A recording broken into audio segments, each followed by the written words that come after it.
Breakthrough Media. Come on, man.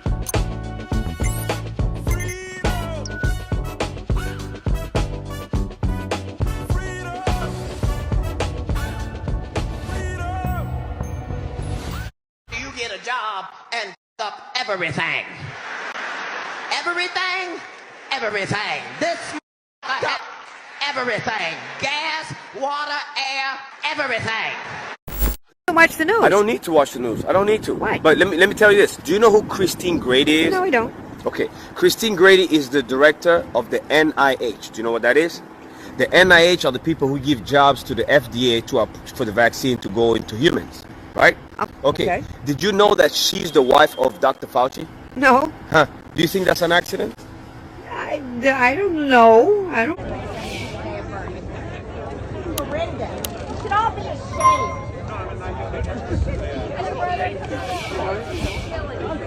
You know what? Killing a baby up until birth is a lack of civility. It's called murder. Hey, how about the border down there? Lack of civility. How about lack of laws or protecting and upholding our Constitution? You should practice the basic thing you're taught in church. Respect your Taught neighbor. in church? Are you kidding me? Try being a Christian and supporting You life. try being a Christian and try Support life. decently. Watch your step, lady. You're going to fall down. Control yourself.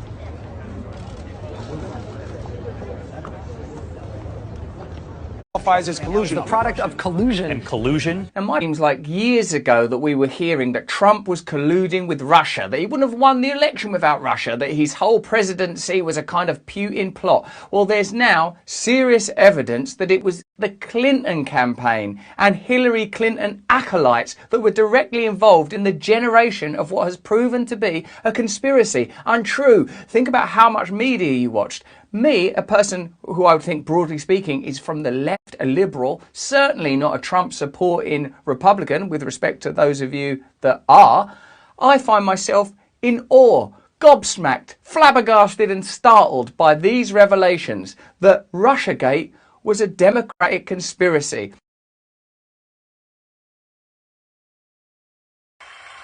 Yes, hello everybody. Hello and welcome back. Apparently my co-hosts got the COVID. Have no fear because I assure you they are vaccinated up the wazoo. I hope I don't get in trouble for saying that.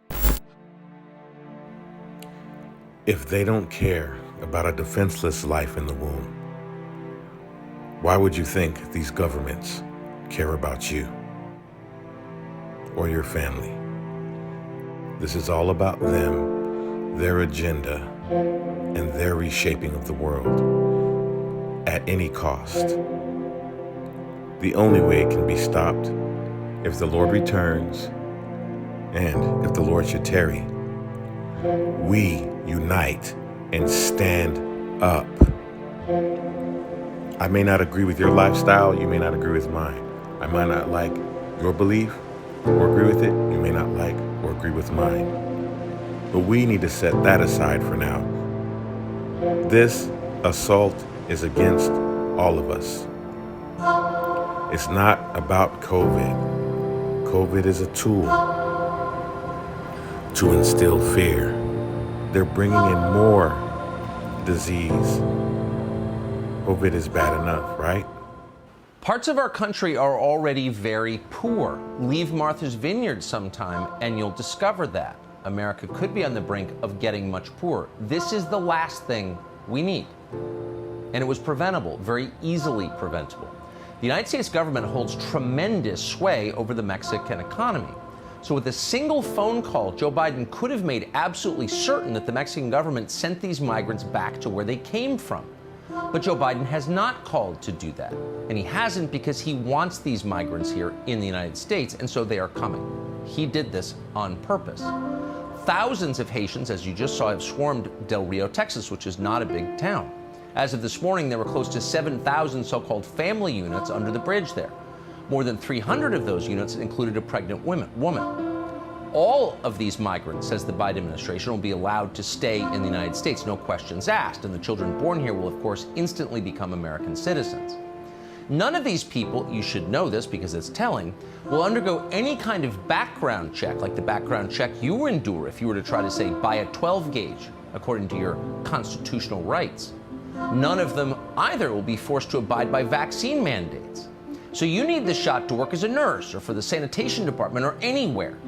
But you don't need a shot to come into our country illegally at the request of the Biden administration. Virtually none of these migrants will ever be deported.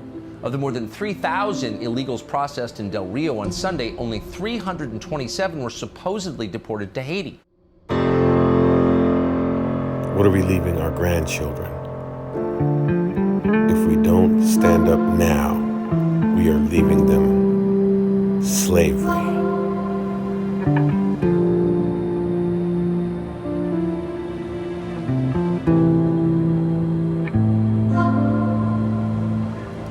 May God bless you and your family. And if it is in accordance with His will, may we take our stand in this time in history. If it's not in accordance with His will, and that end time is to come upon us, then Lord, let it be so. In Jesus' name, amen. God bless you and your family.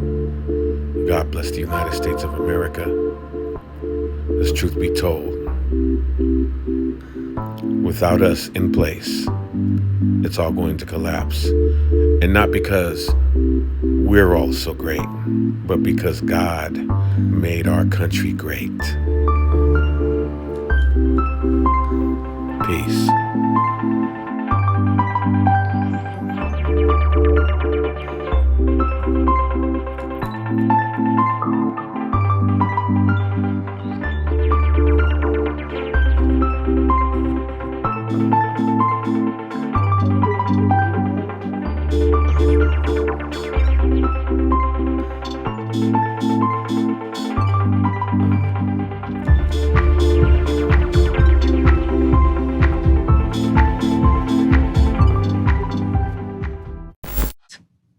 We felt scared, and so we willingly surrendered many of our civil liberties that we may never get back. Think about it. We passed through the Patriot Act, allegedly to give our government the right to spy on terrorists, but nope, they never caught a single terrorist that way. What they did do, however, was abuse the authority given to them by spying on ordinary Americans. That's why Edward Snowden, you'll recall, is a wanted man who is now forced to live abroad in Russia because he told us the truth about our government. Which makes me think, who were the real beneficiaries of 9/11? Not the Taliban. Certainly not us, the American people. Perhaps the American government, which has grown itself exponentially. Warning. Censorship. Warning. Over the weekend, tens of thousands rallied in Sydney to protest the ongoing and escalating New South Wales lockdown. And like clockwork, the media demonised and vilified all who attended the Freedom Day rally by focusing in on a tiny minority misbehaving. But we all knew that was going to happen. So Rebel News actually sent a camera crew to at least bring you the other side of the story. We don't yet have a reporter on the ground to conduct interviews as I do in Melbourne. So if you think you have what it takes and you're based in Sydney, please send us your resume and maybe a short video of you conducting interviews to careers@rebelnews.com. For now though, watch and share what our camera crew captured, including the heartbreaking pleas from everyday Aussies of all backgrounds. Pay attention, because we're next if we don't stand up.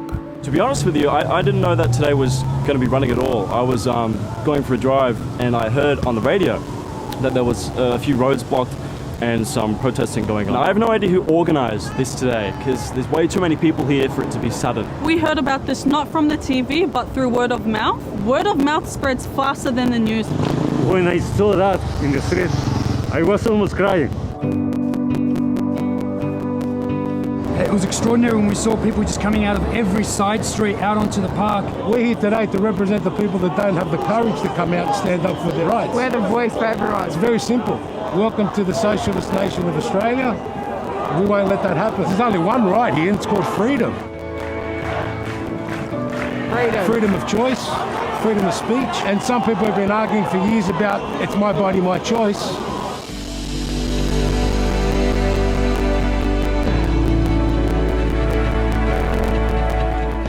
I believe in freedom. We are meant to mix, we are meant to move around, and we are stopped by all this propaganda.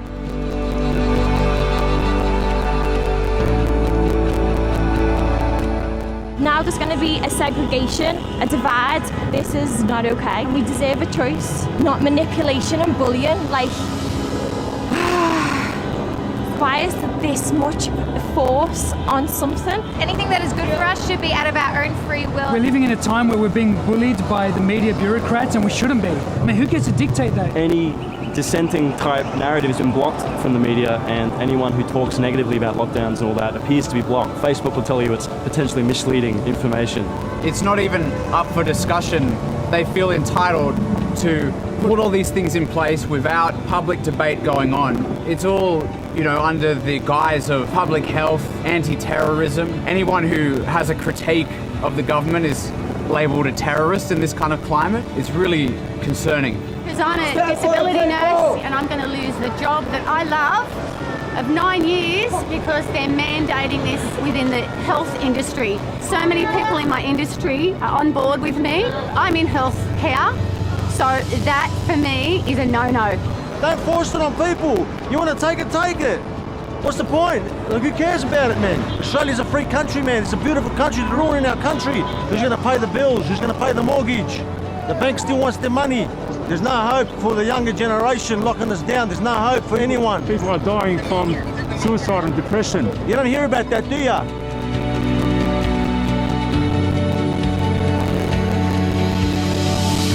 What's going to happen to the suicide rates as the time goes by? What's going to happen to the people who can't afford to pay their rent? What's going to happen to the people who don't have the freedom of medical choice? We're all just out here trying to get our jobs back, trying to get our lives back. 2 weeks to slow the spread, or 18 months, and we'll just keep ticking over as long as we feel like. It felt like about 10 million people, but realistically it was probably about 10,000. The whole of Broadway was shut down. Yeah, we're all moving in one direction. Men with drums, megaphones, lots of signage. I've come here today to join with these tens of thousands of people for our freedom, for our right to choose. And so I'm hoping that this is enough to at least spark a discussion, an open discussion. Even if it's one person's reality and another person's reality, that we can come together and dialogue about it. I'm just another member of society that would like to protest against this infringement of our freedoms. Both of us are holistic health practitioners, and we just had enough of this business of knowing what's wrong for our clients and for people's well-being in relation to mask mandates. Most of us have to follow along with this narrative just to keep practicing. And the other thing is, we're standing in freedom, not just for ourselves, but for everyone. We stand in peace and in love. Yeah. Basically here only because we had enough of the government lying to us. We have enough that people are believing the government and watching the zombie TV every single day. And we have to be free. We have to have a choice of freedom. So let's just everyone open their eyes and actually find the right information. The information is open for you.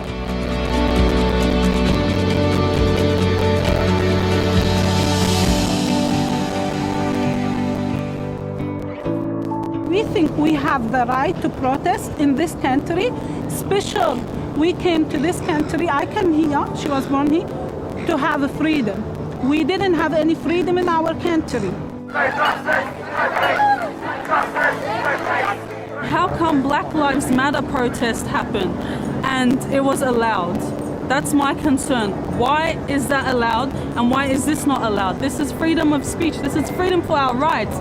Whatever religion you are, we should come together and stand together. Enough is enough. Exactly. This is not democracy country anymore. Listen, people, wake up. Just don't fear. Don't be scared. Whatever they say, do not be afraid. That's the main part. That's what they want to kill us with fear. We don't even need 7 News, 9 News. It's all fake media, fake news. With the things that are being put in place, it seems quite clear that we're not a free country anymore. And that's really disturbing. Anyone who's, survived communist regimes and things like that, there are very telling signs with what's going on now that are concerning for the future. Once they put these things in place, how can they bring things back from this? Look, a generation ago, our mothers and fathers fought and died to preserve our freedoms. A generation ago we thought it was worth sacrificing millions of lives for the sake of preserving those freedoms. Now we throw away those freedoms for the sake of preserving lives. Presumably, we don't want to live in a country where they have electronic surveillance on you, where they can tell you when you come in and when you go out, whether you can go to work, who you can associate with, whether you're able to embrace people. I've lost a good friend to the virus, not in Syria, not in Australia. I've known 7 people who've suicided over this period. The real cost of the lockdowns. I've never believed that what is driving government policy is primarily a concern for our health. If it was, there would be more account taken at the other side of that equation, of the cost of lockdowns, the cost on mental health, the cost on jobs, the rise in domestic violence, all the associated ills, which the government will never be held responsible for, but which are real and which are damaging and which are destroying us and destroying our community. And I think this is what these lockdowns do. They strip us of our humanity. They break down community and they destroy the country we fought for, the country we love, the values we cherish. We need to stand up and fight, not violently, but we need to be ready to have violence done to us, I suspect, by police and others. We've got to be ready to count the cost, as our mothers and our fathers did when they fought to give us these freedoms. It's time for us now to stand up and fight to preserve them.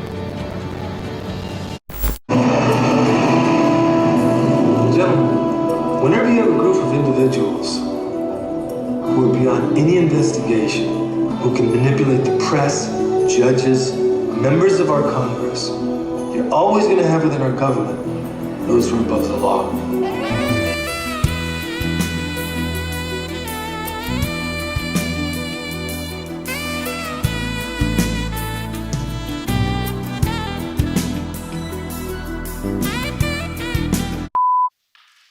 We've been patient, but our patience is wearing thin, and your refusal has cost all of us.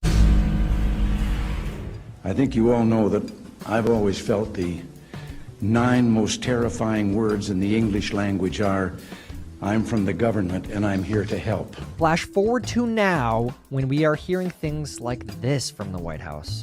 The president promised help is on the way. And today...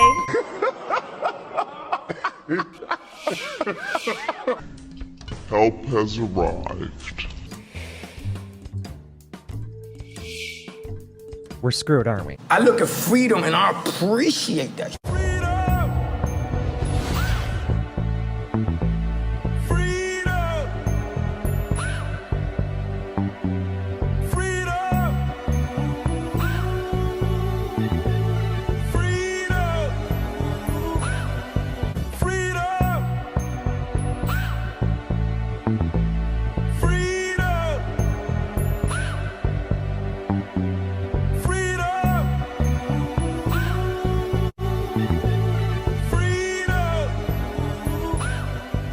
Breakthrough Media.